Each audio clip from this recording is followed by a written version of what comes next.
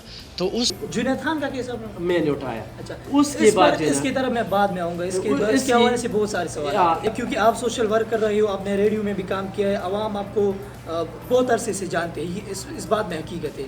لیکن یہ جو فاؤنڈیشن کی طرف سے آپ عوام کو پیسے دیتے ہو, اس کے لیے کوئی خاص کرائٹیریا ہے, کوئی خاص اصول ہے کہ اس کے بیس پر آپ عوام کو پیسے دیتے ہو؟ کوئی عوام جو آتے ہیں, لوگ آتے ہیں, وہ آپ اس کو کس چیز کے بیس پر آپ اس کو جج کرتے ہو؟ تو یہ مسافر لوگ پیسے بھیج رہے ہیں. سب سے پہلے تو یہ مسئلہ ہے کہ غریب بندہ آ گیا کہ میں غریب ہوں, یتیم ہوں, ایک خاندان ہے یا بیمار ہے, تو ان کا ہم ویڈیو کرتے ہیں. ٹھیک ہے, ویڈیو پہ ہمارا ذاتی اکاؤنٹ ہوتا ہے, ذاتی نمبر ہوتا ہے. ایک بندہ نمبر مانگتے ہیں اس خاندان کا, ہم ان کو نمبر دیتے ہیں. ایک بندہ کہہ رہے کہ میں خود پیسے دے رہا ہوں, تو ان کو ہم کہتے ہیں کہ آ جاؤ, میں ان کے گھر پہ آپ لے جاؤں گا, خود پیسے دے. ایک بندہ مجھے بیچتے ہیں کہ یار یہ پیسے ان کو دو, تو میں کیمرے پہ دیتا ہوں. ہمارا کام تو ویڈیو ہے, ہمارے پاس تو علمان صاحب جو لوگ آتے ہیں آپ کے پاس, تو آپ تحقیق وغیرہ کرتے ہو یا آپ اس کی ظاہری حالت کو دیکھ کر, مثال کے طور پر ایک شخص آتا ہے اور آپ سے کہتا ہے کہ میں غریب انسان ہوں, میرے گھر میں کھانے پینے کی چیزیں نہیں ہے اور مجھے آپ کی مدد کی ضرورت ہے, تو آپ بظاہری چیزوں پر دے آپ اس کے گھر جا کر تحقیق وغیرہ کرتے ہو؟ اصل میں اس وقت یہ 2-3 مہینے 4 مہینے یہ لاک ڈاؤن ہے, اس میں تو 60% لوگ متاثر ہیں نا, زیادہ تر لوگ متاثر ہیں. تو اس میں تو ہم کسی کی تحقیق نہیں کرتے. ایک بندہ کیمرے پہ آتا ہے نا, تو یہ انتہائی مجبور ہوتے ہیں, کیونکہ آپ بھی دیکھتے ہیں, دوسرا بھی. تو یہ کیمرہ جو ہے نا, یہ ڈالے, یہ کیمرہ اس وقت ثبوت ہے کہ یار ایک بندہ, اور یتیم بیوہ, یہ تو آلریڈی کہ ان کے بچے چھوٹے چھوٹے ہیں, تو ان کا تو تصدیق ان کی وہ بات کرتا ہے کہ. اچھا علمان صاحب, بہت سارے سوالات اس حوالے سے بھی اٹھتے ہیں کہ مثال کے طور پر آپ کے علاوہ بھی چند لوگ سوشل میڈیا پر دیکھنے میں, کیونکہ میں جب بھی پروگرام کے لیے میں پورا ریسرچ کے ساتھ ایک تحقیق کے ساتھ جاتا ہوں, تو میں نے بہت سارے لوگ ایسے بھی دیکھے جو 1000 روپے کا نوٹ دیتے ہیں اور اس کے ساتھ 3-4 لوگ کھڑے ہوتے ہیں, 1000 روپے کا نوٹ پکڑ کر پھر اس کو سوشل میڈیا پر اپلوڈ کرتے ہیں. تو ایک سوال آپ پر بھی بنتا ہے, کہیں آپ لوگوں کو پیسے دے کر نمود و نمائش کے لیے تو کام نہیں کر رہے؟ اگر میں نموش اور نمائش کے لیے میں کر رہا تھا یہ کام, تو ہمارے دفتر پہ رمضان میں آپ کہیں آ جائے, لاک ڈاؤن میں ہزاروں لوگ روزانہ کے حساب سے آتے ہیں. اگر میں ہزاروں کا تصویر نکالتا رہوں, ایک تصویر میرا گیا تھا 500 روپے کا, آپ کی نظر میں شاید آپ میں نے ریسرچ کی تھی. ٹھیک ہے, بالکل. تو یہ 3 سال پرانی تصویر ہے, 3 سال پرانی تصویر ہے. اس عورت کو, اس بہن کو میں نے ایک سلائی مشین دیا تھا, اس کے ساتھ ساتھ میں نے بہت کچھ دیا تھا. آخری ٹائم تھا شام کی وقت اور اذان کو, بس کافی ٹائم تھا, کافی ٹائم نہیں تھا کہ میں سب لوگوں کو, میں نے 15 بندوں کو 500 روپے دی. یہ بھی آ گیا کہ میرے ساتھ رشی کا کرے نہیں ہے, میں نے ان کو بھی دیا. 4 منٹ تک کی تصویر میرے فیس بک پہ تھا. 4 منٹ بعد میں نے جب دیکھا تو اس پہ کمنٹس ایسے آئے تھے کہ میں نے پوری ڈیلیٹ کیا. پھر ان لوگوں کو جو میرے مخالف تھے, ان کے ساتھ تو میرے خلاف اور کوئی ثبوت ہی نہیں تھا. 3 سال مسلسل اس تصویر کو آگے پیچھے کر رہے کہ یار. علمان صاحب, میں ایک دوسرا سوال پوچھنا چاہتا ہوں, آپ کی مرضی ہے, آپ کی, اگر آپ اس پر کمنٹس دینا چاہتے ہو, جواب دینا چاہتے ہو, آپ کی مرضی ہے.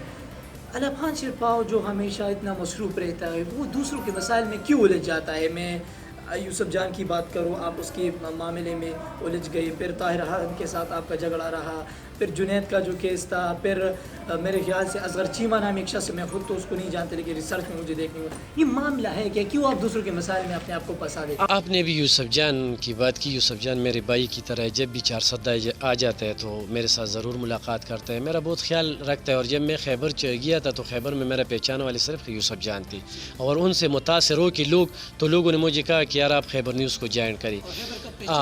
یہ آپ مجھے بتائیں کہ میں نے خیبر یوسف جان کے ساتھ میرا کوئی ایسا مسئلہ نہیں آیا, بالکل نہیں آیا. یہ میری زبان سے ابھی تک اگر کسی نے بات کی کہ یار یوسف جان نے یہ کیا ہے, وہ کیا ہے, یہ میں نے کچھ دیکھا نہیں ہے. تو اس لیے اگر کچھ دیکھا ہوتا تو میں ضرور کہہ دیتا. میں یہ مائک مجھے رب نہیں دیے. جنید کا جو کیس تھا, آپ نے سب سے پہلے انویسٹیگیٹ کیا تھا یا طاہر خان اس کے پیچھے پڑا تھا؟ سب سے پہلے عبید اللہ نامی ایک لڑکا ہے, اس نے کیا تھا. اس کے بعد طاہر خان نے اس کا رپورٹ بنایا تھا. میں نے 8 ماہ بعد جو ہے نا میں عمرے کے لیے گیا تھا اور وہ جنید خان نے میرے ساتھ رابطہ کیا. میں نے اس کا وہاں پہ اس کو رپورٹ کیا کہ یار 8 مہینے ہو گئے, اس کا اگر کسی نے چاندہ دیے پیسے دیے تو 8 مہینے میں اس کا کوئی پوچھتا تک نہیں ہے. میں نے اس کا وہ بات سامنے لائی. جب بھی کوئی سوشل میڈیا پر ابھر جاتا ہے, جیسے طاہر خان کی ہم نے بات کی, یوسف جان تو ہیر ایک چینل میں کام کر چکا ہے, اور تو لوگ یہ کہتے ہیں, ایک سوال بنتا ہے کہ الفحان شیرپاؤ کو یہ ڈر رہتا ہے کہ کہیں یہ لوگ مجھ سے آگے نہ نکل جائے, ان لوگوں کی پہچان مجھ سے آگے نہ ہو, اسی وجہ سے اس کے معاملے میں الجھ جاتا ہے اور خود ٹانگ اڑاتا ہے, کوشش کرتا ہے کہ میں ان کی کچھ نگیٹو سائڈ عوام کے سامنے رکھوں. کوئی وجہ یہ تو نہیں؟ یہ بالکل یہ وجہ نہیں ہے. اگر اس طرح طاہر خان کے مسائل میں جب میں الجھ گیا اس کے مسئلے میں, مجھے بہت سے دم کیا, گالیا کس طرح, تو ایسی مشہوری ایسی سستی شہرت یہ ہمیں نہیں چاہیے. ان کے پہنے بہت پہنے خدے, لیکن مسئلہ یہ کہ وہ خخ کا مسئلہ تھا. میں نے وہی مسئلہ نکال دیا جنید کی وجہ سے, اور میں جانتا نہیں تھا کہ طاہر خان کون ہے, میں نے اس کا نام بھی نہیں لیا ہے. میں نے کہا اگر کسی نے چاندہ دیا اور کسی نے لیا ہے تو اس کو موبائل تک نہیں ملے, اور واقعی اس کو موبائل تک نہیں ملا تھا. ٹھیک ہے جی, بہت بہت شکریہ الفحان شیرپاؤ آپ کا وقت کا. معزز ناظرین, آج کے پروگرام ایک اور سوال میں ہمارے مہمان تھے الفحان شیرپاؤ, جس کو زیادہ تر پشتون جانتے ہیں, جو پاکستان میں ہو یا پاکستان سے باہر ہو. ہم نے ان سے کچھ کریٹیکلی سوالات کیے, اور وہ سوالات جو ایک عام شہری کرنے کی صلاحیت نہیں رکھتا, ایک ایسے صحافی سے, ایک بڑے اسٹیج مرتبہ رکھنے والے شخص سے نہیں پوچھ سکتا. تنقید ہر شخص پر ہوتا ہے, اور ہم اس معاشرے میں بہت سارے مسائل کو پیش کرنا پڑتا ہے, لیکن کامیاب وہ شخص ہوتا ہے جو صحیح راستے پر ہوتا ہے, جو اپنے زندگی کا مقصد صرف اللہ تعالیٰ کے مقصد کے ساتھ جوڑ دیتا ہے اور اپنے دین کے ساتھ جوڑ دیتا ہے, تو وہ لوگ کامیاب ہوتے ہیں. امید کرتا ہوں کہ یہ انٹرویو آپ لوگوں کو پسند آئی ہوگی, اور اس طرح کے اور بھی انٹرویوز ہم آپ کے سامنے رکھیں گے, اور لوگوں کے سامنے بھی جائیں گے, اور ایک اور سوال ہم اس کے سامنے رکھیں گے. اجازت دیجیے, اللہ حافظ.